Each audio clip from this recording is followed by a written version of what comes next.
Калинов Геннадий, заместитель заведующего лабораторией перспективного макетирования легковых автомобилей. Мне 25 лет.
Кулыгин очень красиво сказал в свое время: когда ты начинаешь строить машину, ты превращаешься в раба.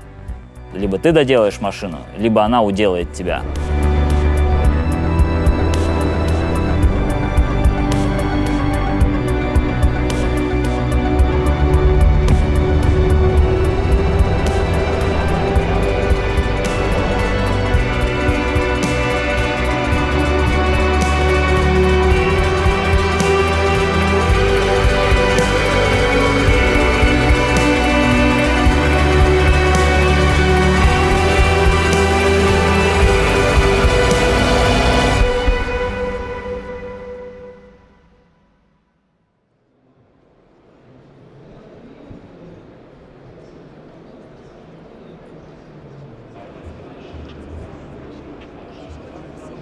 Об этом сегодня хотелось бы что-то поговорить.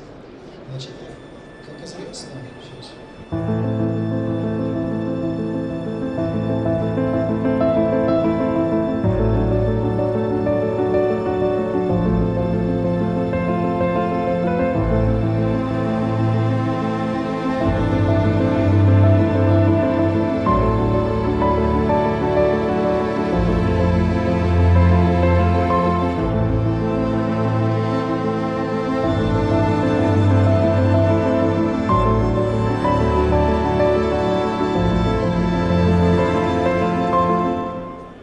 Я еще ходил под стол, а стол уже стоял в гараже. И там где-то под столом я какие-то гаечки, шайбочки подбирал, потом помогал там сортировать отцу какие-то шайбы, вместе с братом ездили помогать, что-то убирали, что-то сортировали, что-то там начинали ковырять, шкурить.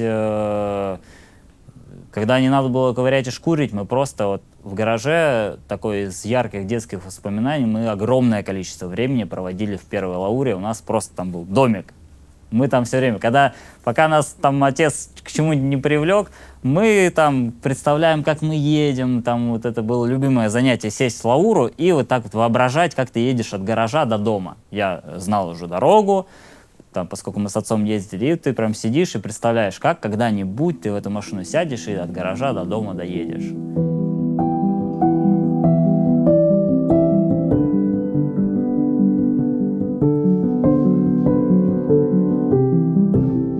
Мой отец всегда занимался автомобилями всю свою сознательную жизнь. Всю свою жизнь до этого он занимался тоже творческими работами. Он занимался судомоделизмом и даже был чемпионом СССР в судомодельном спорте.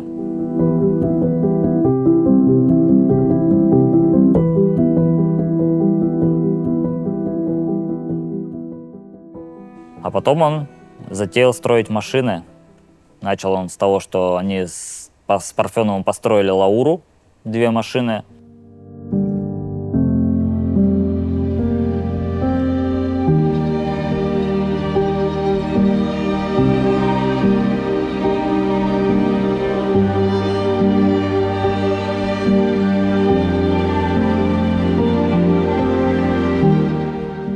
Здесь, конечно, работы непочатый край. Вот тоже относительно исторической правды большой вопрос. Как можно увидеть, здесь под капотом-то как бы немножко так. И это типично для всех самоделок. То есть здесь еще аккуратно, здесь еще очень аккуратно. Потому что то, что можно увидеть обычно на самоделках, вот ты снаружи ходишь, все красиво, открываешь капот и просто хватаешься за голову и убегаешь. Потому что вот это все вывести куда сложнее, чем вывести кузов. Мало того, что тебе нужно убить на этом просто миллиард бесконечности времени, так ты еще и не понимаешь, зачем. Ты же себе все время задаешь вопрос, для чего я это делаю? Это же никто не увидит. Но тут уже большой вопрос и большая как бы дилемма исторической правды. Все-таки это же было так сделано. Это же не было сделано по-другому. Я помню, как мы катались на ней, ездили. Но когда ты ребенок, ты немножко воспринимаешь все как данность. То есть для тебя это просто папина машина, и ты не воспринимаешь ее как что-то из ряда вон. Для тебя это просто тот мир, в котором ты живешь, там, тот салон, те задние сиденья с достаточно таким резким наклоном спинки, и когда ты мелкий, ты вот так туда проваливаешься, и как бы выползти оттуда уже не можешь. Удобно, кстати говоря. Дети не бегают по салону с такими сиденьями. А так, она стояла у дома, у отца, просто среди всех других машин. И на самом деле это иногда даже вызывало определенную зависть. Помню, один раз мы выходим с утра, а у отца зеркала отломали. Просто потому что люди некоторые бывают завистливые. Здесь просто все самодельное. Здесь были стойки самодельные, здесь подвеска самодельная, здесь коробка с двигателем нестандартным образом применены, потому что, эта коробка с этим двигателем вообще-то как бы друг к другу не очень-то прикручивается. И если вот так их прикрутить, она поедет в заднюю сторону. То есть нам нужно переделать дифференциал.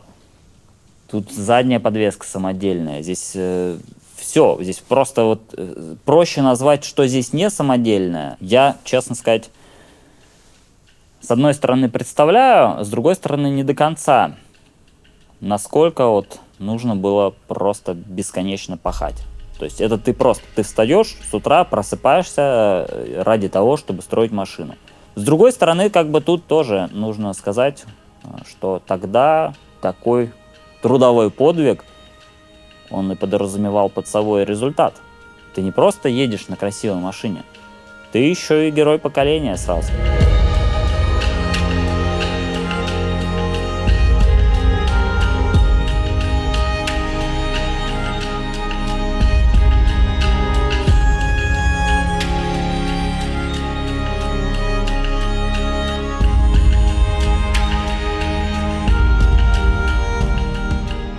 Изначально эта машина была создана на тех колесах, которые, в общем-то, и единственные, которые можно было достать тогда. Это колеса штампованные 13-дюймовые, на которые были изготовлены колпаки.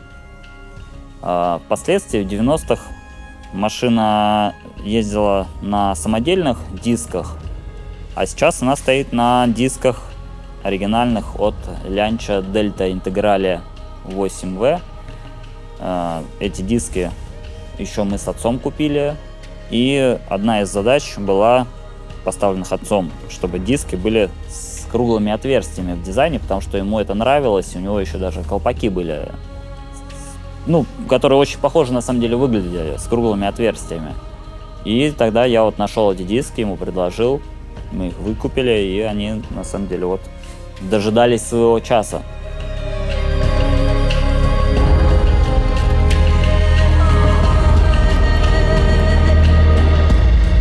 Затем им дали возможность проявить себя. Непосредственно Михаил Горбачев заметил их, и по его личному распоряжению была создана в Ленинграде лаборатория перспективного макетирования автомобилей, и они построили Охту. Охту, которая многими признается лучшим концепт-каром Советского Союза. Затем был ЛуАЗ Прото, который уже делался под руководством моего отца исключительно и его командой, и который был, скажем так, настолько хорош, что это плохо для них кончилось. Лабораторию закрыли в результате появления ЛуАЗа Прото, потому что лаборатория стала создавать слишком большую конкуренцию на МИ, собственно разработанная с нуля трансмиссия, редуктора, подвески.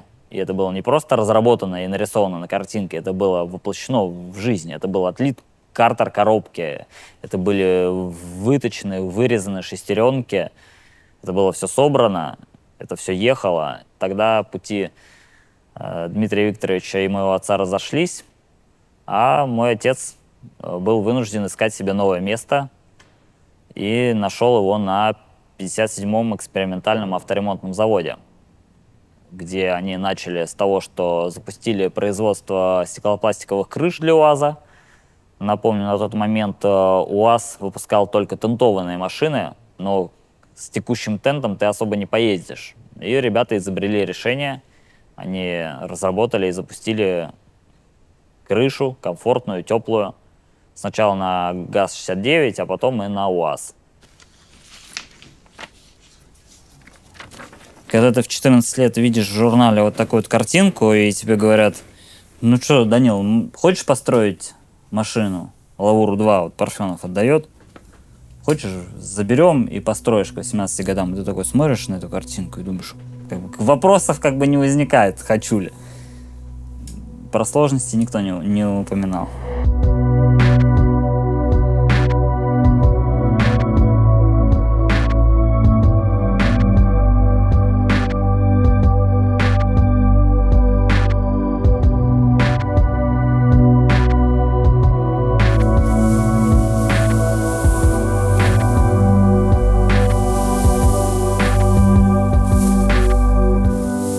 Это Лаура-2. Появился он в 92 году.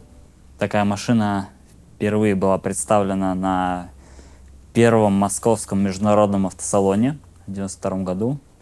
На самом деле это проект Дмитрия Викторовича Парфенова. У них была идея такую машину производить. Они начали строить 10 машин. На данный момент мне известно о сохранившихся 4. В 2004 году, когда мы с отцом забирали Охту, Дмитрий Парфенов сказал, что не хотите ли вы забрать вот еще один из кузовов Лауры-2. Эта машина была в виде голого кузова, то есть каркас, и вот пластиковая скорлупа. Ни дверей не стояло, ни капотов, ни тем более уж стекол и подвесок, ничего здесь не было. И сколько мне было лет? То ли 14, то ли 15 лет. Я вот начал строить первую свою машину. Отец мне говорит: давай, построишь к 18 годам машину. Ну, конечно, я не знаю, что здесь было. Что здесь было больше, наивности или холодного расчета на то, чтобы меня как-то привлечь к каким-то работам потом. Ну, раз отец мой строит машины, значит это возможно. Но машина строилась потихонечку под надзором отца. Крыша готова под покраску, она уже загрунтована. По задней части многое сделано. Но в 2009 году машина была поставлена на паузу в связи с тем, что я купил другую машину и начал другой проект.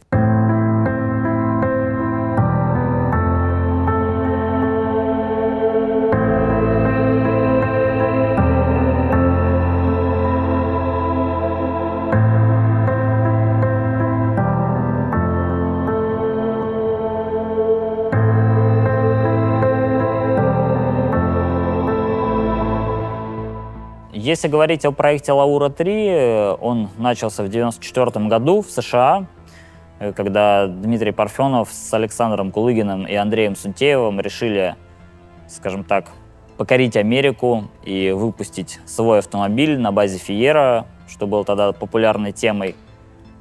Они решили, что могут сделать это лучше всех остальных, и, в общем-то, им это удалось. Но проект не пошел, и дело закончилось на том, что они собрали 4 автомобиля, из которых только один был продан, потому что остальные, скажем так, разошлись среди участников проекта. А мой автомобиль уже создан после того, как проект Лаура-3 как коммерческий проект завершил свое существование. Я просто нашел эти детали и построил ее. Это не какая-то восстановленная машина, не какая-то машина, которая была и как-то мне там досталась. Я ее не купил, как многие думают. А я ее именно взял и построил с нуля. Это 5-я машина, и я думаю, что последняя. Вряд ли кто-то захочет повторить это. Представляешь, в 96-м году, в 95-м на такой машине. Листали журналы, сидели. Честно сказать, вот на самом деле достаточно забавная история, что вот когда-то ты листал эти журналы и смотрел на эти машины, и вообще даже не думал, не гадал всерьез, скажем так, что у тебя реально будет такая машина.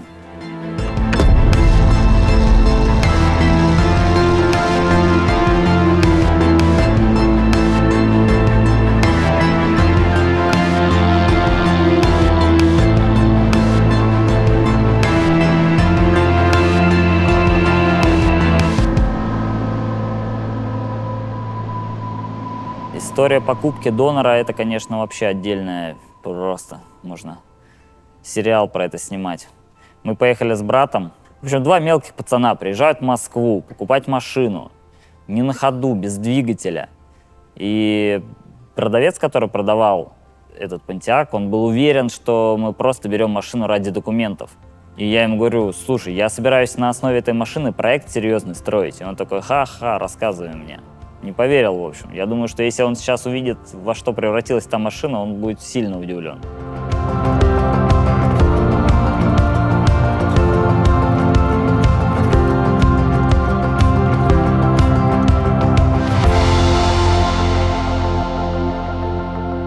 На постройку машины меня вдохновила именно машина Александра Кулыгина «Плазма», как он ее назвал после переделки в 2004-м. В чем-то я даже подражал ему. Например, те же зеркала. Это не те зеркала, которые были в оригинале у этого проекта. Это зеркала от Chevrolet Corvette. И это решение я именно взял у Александра Кулыгина. Например, те же диски, они японские. Это Race Walk GTC. Достаточно такая известная модель. Она даже была на обложке Need for Speed Underground 2.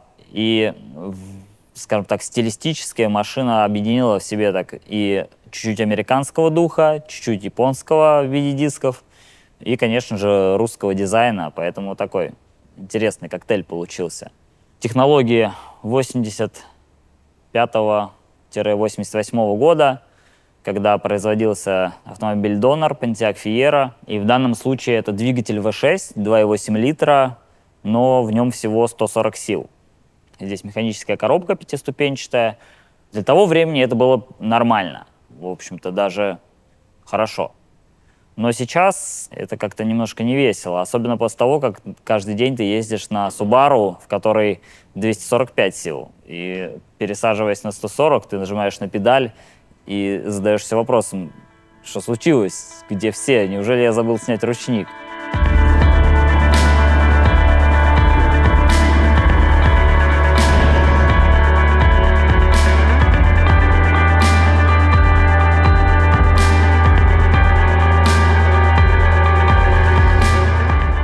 С точки зрения разгона, там, управления, это, наверное, не самый выдающийся автомобиль.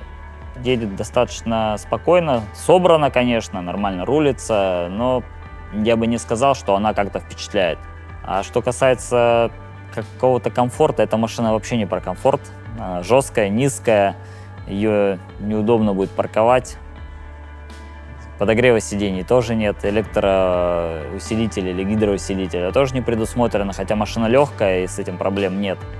Подвеска на поперечных рычагах, сзади Макферсон. Достаточно стандартная схема для спортивной машины тех лет. Тормоза здесь сзади стоят стандартные от Fiero, спереди поставлены увеличенного диаметра, потому что на Pontiac совсем уж какие-то унылые тормоза были, их было просто нельзя оставлять.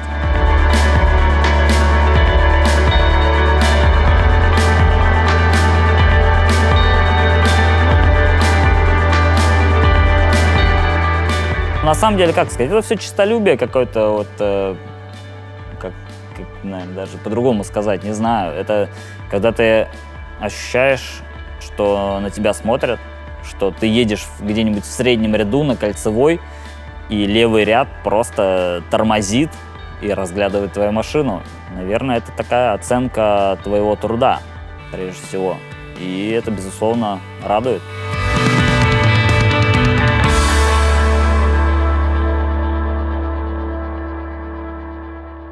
Это, как говорится, то, с чего автомобили начинались у меня.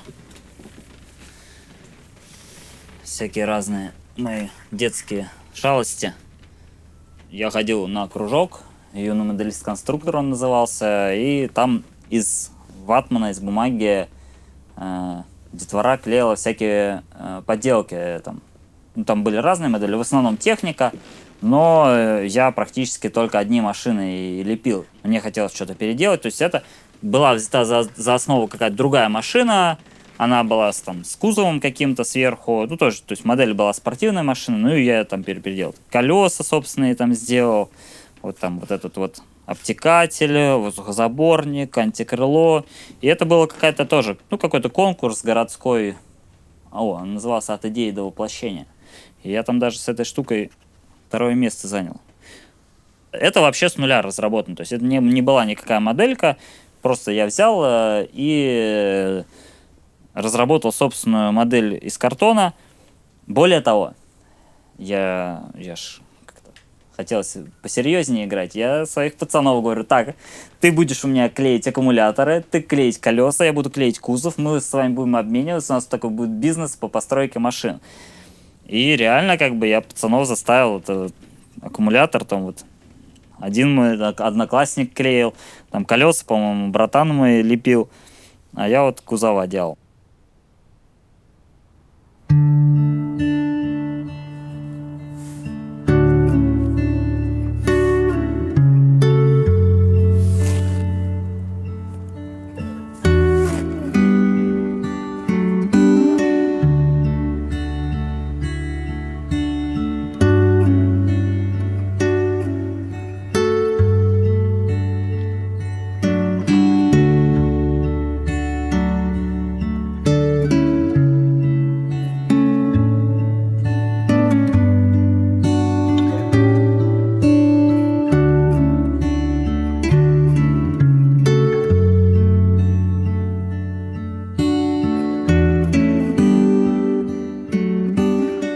Тот же Кулыгин, он стал такой звездой, можно сказать, в определенном круге, по крайней мере. Тот же мой отец с Парфеновым, они получили, скажем так, какую-то частичку славы и одобрения от общества. Сейчас это все ты делаешь для себя, и, может быть, твоя мама тебя похвалит, и все. Тогда общество одобряло, тогда, собственно, это продвигалось. Продвигалось строительство самодельных автомобилей, продвигалось техническое творчество, развитие. А надо понимать, что создать автомобиль — это нужно большой багаж знаний иметь. И человек, который хочет создать автомобиль, ему нужно очень многому научиться, очень многим профессиям, очень многим навыкам. И это так или иначе развивало общество. Любое творчество развивает общество и увеличивает количество умных людей. Тогда была такая задача. Сейчас люди хотят, чтобы все было стандартизировано, понятно, чтобы ни у кого не возникало вопросов и сложностей. Покупая обычный автомобиль, ты платишь деньги, на следующий день ты уже можешь кайфовать. И, кроме того, всем это понятнее, что это за машина, сколько она стоит, и, скажем так, люди тебя четко сразу оценивают. А строя самодельный автомобиль, это многим непонятно, что это, зачем это. И если ты, не дай бог, говоришь, сколько на это надо времени, сил и денег, тебя вообще как бы уже за вменяемого человека перестают считать. Поэтому я четко говорю, ребята, если вы хотите просто классную тачку, идите купите ее. Если вы хотите удивить девчонок, на самом деле вообще тачку можно не покупать, они уже на это не ведутся. И если вот человек уже совсем все это услышал, и он все равно хочет строить машину, я скажу, братан, вперед, никого не слушай, верь в себя, оно будет того стоить.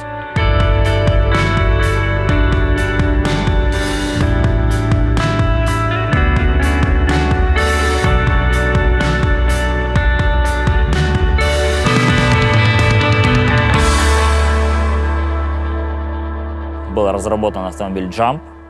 Это была идея сделать на базе того же УАЗовского шасси спортивный внедорожник с трансформируемым кузовом, когда ты буквально за 5 минут можешь преобразить машину из обычного внедорожника в пляжный багги. Даже был придуман такой новый класс автомобиля — оффроудстер. Машина на шасси УАЗа. Как бы это была такая логика использовать все-таки готовое шасси с разумными внедорожными возможностями, но при этом оно подверглось доработке. Здесь стоят дисковые тормоза, стабилизаторы поперечной устойчивости, гидроусилитель руля, которого тогда на УАЗах не было. А также здесь установлен двигатель V8, тоже отечественного производства, ZMZ511. Но, скажем так, это такой яркий коктейль получился. Всего было изготовлено 6 машин, скажем так. Почему только 6? Потому что производство закрылось по бюрократическим, назовем так, причинам, далеко не экономическим. И машины до сих пор люди пишут, а как бы мне такой купить? А не думал ли ты о том, чтобы запустить его снова в производство? Мы очень хотим, нам очень нравится. То есть как машина для души, она невероятно классная, она невероятно яркая. И на самом деле, когда ты просто вот едешь на нем, ну ты вот момент, вот какое бы грустное тебе настроение не было, ты в момент ловишь какое-то вообще совершенно другое настроение, какая-то вот такая нотка безумного веселья в нем, безусловно, присутствует.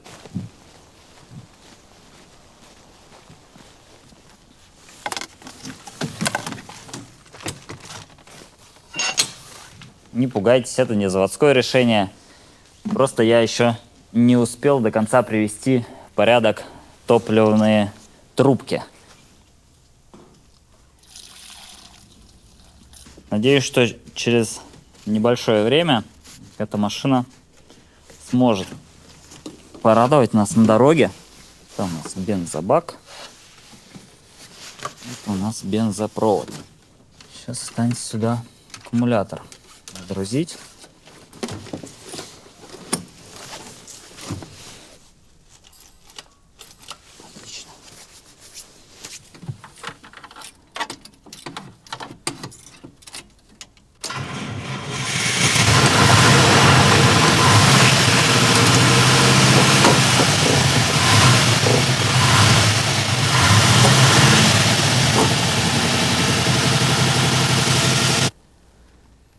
До полноценного выезда здесь нужно тормоза передние перебрать. Здесь нужно доделать топливную систему. И, наверное, самое серьезное из того, что предстоит здесь по технике, это нужно доработать систему охлаждения путем установки нормальных вентиляторов.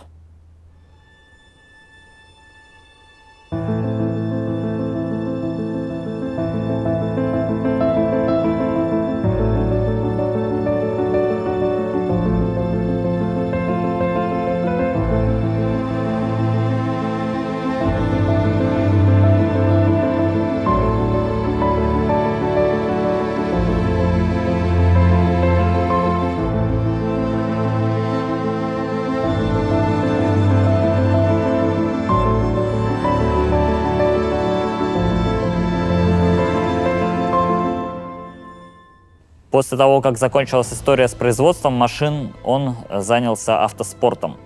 Именно тогда я в каком-то уже осознанном возрасте подключился к работе И, наверное, до сих пор TRX-04 — это такая знаковая конструкция, известная в мире трофи-рейдов. А дальше мы занялись вездеходами, потому что в 2008 году случился очередной кризис. Проектов было множество, все они были яркие, все они были, скажем так, с прицелом на победу.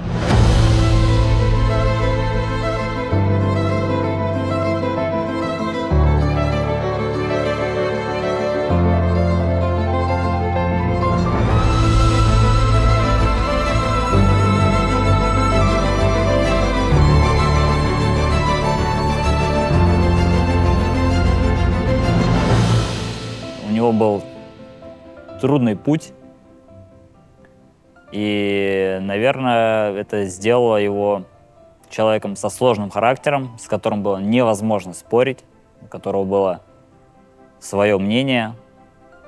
Как говорится, было два мнения, его и неправильное. Но он был, безусловно, человеком талантливым бесконечно целеустремленным и готовым работать на победу. По отношению к нам с братом отец был категорически критичен. Постоянно говорил о том, что надо делать лучше, надо лучше стараться, надо лучше учиться. Иногда, мне даже кажется, это было с перегибами. Иногда все-таки надо и похвалить. Не только кнутом, но и пряником. Перегибы всегда плохо. Перегибы со строгостью ничем хорошим не кончаются. И внутренняя свобода — это всегда важно. И внутренняя уверенность в себе человека, ребенка — это всегда очень важно.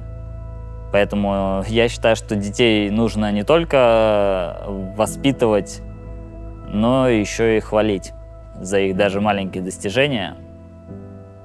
Возможно, нам этого не хватало.